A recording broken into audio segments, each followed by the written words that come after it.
Hey there, this is Elena with Black Sheep 303 Creative, and today I'm going to show you how to make this really cute plaid Christmas card using the Spellbinders Kaleidoscope Plaid Die set. And there it is on the left. I'm kind of obsessed with the Spellbinders Kaleidoscope dies. This is one of the newer ones. It's got 3 layers, so this is packaging that I saved in the back of my little pouch here. And it shows you which die goes where. So the bottom layer, the middle layer, and the top layer. Now I think you've got some freedom there that I'll show you in a second, but you do need 4 of each of the layers for this card. Now this is the one they recommend is the base layer. It's cut out of Gina K Design's white cardstock. This is the middle layer out of some Tonic gold mirror cardstock. And then this is the top layer that I die cut out of Concord and 9's Evergreen cardstock. And you layer them together to create this cool plaid. And you can see it's pretty open, so the color you put behind it is also going to impact it a lot, so you have to keep that in mind. Now I think you have some options. Like you could put the base layer as the middle, the bottom, the top layer is the middle, and then the middle layer is the top, and you get a slightly different look, also pretty cool. You could put the middle layer as the bottom, then the base layer as the middle, and then you would get a totally different look. And then you can also just do the middle layer and the base layer for a simpler plaid. You could do the top layer and the base layer, again, simpler plaid, or you can do just the middle layer and the top layer. So lots of possibilities. And so there you can see how the base color that you put it on will affect sort of the look of the whole thing once you get it together. Now to adhere them, there's not a lot of spots that touch each other, so I'm just putting some adhesive in the center of the back of the middle layer die cut, and then I'm going to put adhesive all the way around the outer edges that I'm calling them the frames. So if you hear me say the frames, that's what I'm talking about. And then I'm going to line up the frame edges of the 2 die cuts and then squish them together. And then for the top layer, I'm going to just put adhesive around the outside frame edges because it's really tricky to know where in the middle it's touching the ones below it. So easier just do the outside, then line the outside edges again, adhere them together, and there you go. And you need 4, as you see here, to create a bigger plaid. So I have an A2 sized side folding card base made out of Gina K Design's Kraft cardstock, and then my 4 plaid pieces here. And you can see this is how Spellbinders recommends you put them together, like kind of push them all together in the middle to create a bigger plaid. And I do think that is really, really cool.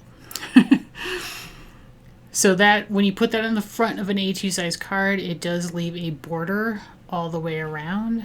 I would say it's about a 1/4 inch. So you do have to be kind of careful about how you line those up, which I'll show you a trick for in a second. I also think you could, if you wanted to, line them up, separate them and line them up against the corners, and then you get that sort of cross piece in the middle, which is also sort of plaid-like. So kind of a cool option, but I'm going to do it all stuck together for this card. Okay, so now it would be really hard to stick these down one at a time to the card front and make sure that your spacing is off. So what I'm doing is I'm keeping them all together, and I'm using some low-tech paper tape, and I'm just taping across each of the adjacent pieces to keep it all together. And I got to make sure that the sides are lined up really well. And here you can see like I have a piece of the gold is sticking out, so I had to trim that off. And now I'm going to just paper tape the whole thing, and then that keeps it as one shape. And then I flip the whole thing over and add liquid adhesive basically to the back of the white layer all the way around the back. And I'm using art glitter glue they have like a precision tip, which makes it really, really tiny dots of glue, and I love it for that.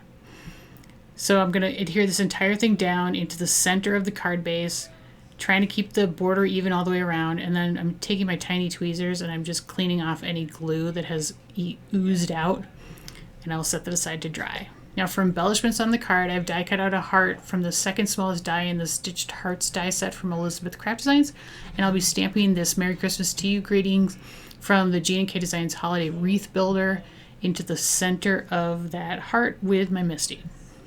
So I'm going to stick the heart in the center. I had already lined up the stamp more or less, so I'm going to just check it and make sure it's okay, which it is. And then I'm going to use that same paper tape to hold the heart in place on the mouse pad in the Misty, because you can't rely on that rounded shape to stick well in the corner, so the paper tape helps keep it in place. Now I'm stamping this with Gina K Designs Red Velvet ink, and I'm just going to stamp it right in the middle, and I will actually stamp it twice, and then that will be done. So fairly simple embellishments on this. And then I have die cut out 2 leaves and 3 flowers from this die set, which is the Geometric Floral Frames, also from Spellbinders. It was the June 2020 large die of the month, but you can also purchase it separately now on their website, and that will be linked in the video description as well as on my blog post. I'm going to give these flowers a little bit of shaping with this small ball stylus. So I'm just kind of pressing down in the center and going in a circular motion to sort of give it a little bit of shaping in the middle. Nothing fancy, and I'm not pressing too deep. Like this is the tiniest bit of shaping. It's nothing fancy. And now I'm just sort of rolling the sides of the petals over the sort of straight pointy side of this ball stylus to shape the petals a little bit. Now if you don't have one of these, you could use like a pencil, a credit card, your fingers even, to get a little bit of shaping. And unfortunately the tool I'm using is no longer available, but I will link to another toolkit for flower shaping in the video description. So if you are interested in that, it's a pretty nice one, available from Sizzix. And then you can see the shaping on the flower, really minor. It's not a lot, but it does add a little bit of extra, especially considering we have very simple embellishments. And then to tie in the red color and the holiday theme, I am putting some drops of Nuvo glitter drops in Holiday Cheer in the centers of the flowers. This is a red glitter that every once in a while has a bit of green glitter in it, so it's pretty fun. And I'll set those aside to dry. Pretty cute. All right, now everything's ready to go. It's dried, and I am going to start assembling it all together. And I'm very carefully peeling off the paper tape. I don't want to tear any of the paper in the plaid, which I did not, thank goodness. So kind of important to make sure that your tape isn't too sticky when you do that, when you use that trick. And there is the completed plaid, and I think it's really fun. And honestly, this is a super versatile die set. Like you can change the color of the cardstock you use for the plaid, and it will completely change the entire look and feel of the card. And I will show you a fall version that I made at the end. But I'm going to pop my greeting up on the heart with some foam dots, and then I am going to just adhere these little flower and leaf die cuts with my liquid adhesive, one in the upper right and then 2 kind of grouped together in the lower left, sort of creating an interesting visual diagonal across the card with the heart. And that's it. That's all there is to this card. So pretty easy. Theoretically, I think you could assembly line this card for Christmas, not too tough.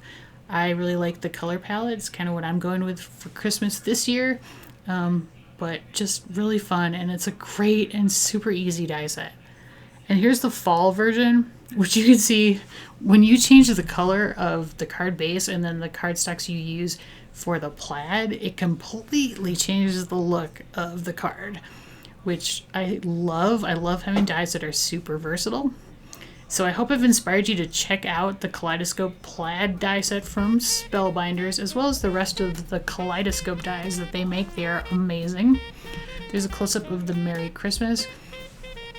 And you know, you might want to have a cute plaid Christmas card. Plaid is very trendy this year, so it'd be a fun and easy thing to make.